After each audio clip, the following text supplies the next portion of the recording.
ကို file ကူးထည့်တာ100 ရာခိုင်နှုန်းထိပြေရောက်တဲ့ key ကိုစောင့်ပြရမှာဒီနေရာမှာတခါလေးကြိုက်တော့ဒီတော်ကြာလေးစောင့်ရတတ်တယ်စိတ်ရှိနေပြီးတဲ့ထိစောင့်ပေးပါအဓိကတော့ဖုန်းဆက်ကိုစိုးတင်လာတာတော့ကောင်းတယ်ကျိုးလှုံပြီးလို့ရှိရင် data တွေကတစ်ခါလေးအကုန်မြောက်တဲ့ခါကျရင်အဲ့ဒါတက်တတ်ပါအဲ့တော့ကိုကျိုးတွေတေချာမမိဘူးဆိုရင်ကင်တဲ့အခါမှာလှုပ်မိရင်data တွေအကုန်မရောက်တဲ့ခါအဲ့ဒါတက်တတ်ပါတယ်ဒါကြောင့်မလို့စက်ကောဖုန်းရောနှစ်ခုစလုံးကိုသဘောမှာညင်အောင်ထားပြီးတော့လုပ်ရင်တော့ပို့ပြီးတော့အဆင်ပြေပါတယ်ဒီမှာတော့ကျွန်တော်ဒီ adapter တွေကျိုးတွေကတော့အတစ်တွေဆိုတော့စိတ်ချရမလို့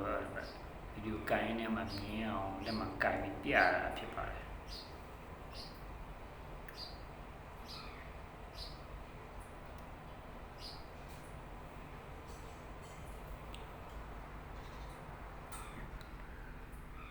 ဒီနေရာမှာက 100% ပြည့်ပြီမဲ့သူကဖုန်းကတော့အလုပ်လုပ်နေရမပြီးသေးတဲ့အတွက်ခဏလေးစောင့်ပေးပါပြီးလို့ရှိရင်သူအဲ့ဒီမှာစပင်မှာပျောက်သွားပါလိမ့်မယ်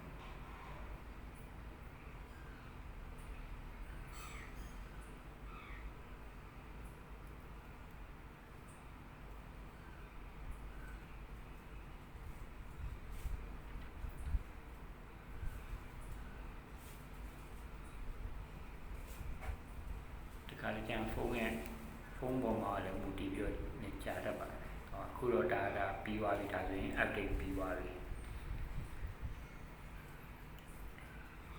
ဆက်ထဲကိုဖုန်းမှာရှိတဲ့ folder အကုန်ရောက်သွားပြီအဲ့ဒါဆိုရင် exit ပြန်ထွက်လိုက်ပါ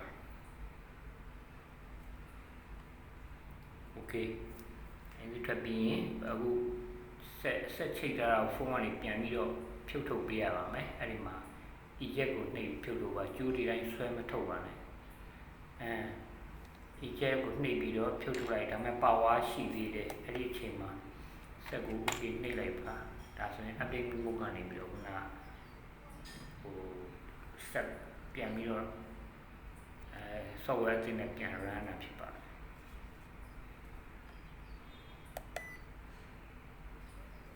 တယ်နောက်မှဗီဒီယိုအသစ်တင်နိုင်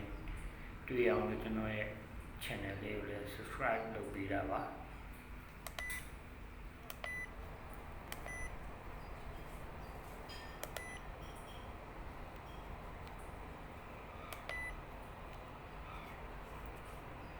ဒီဆက်လေးကတော့တမူလတတာရဲ့အလုပ်လည်းဖြစ်တယ်ပေါ့နော်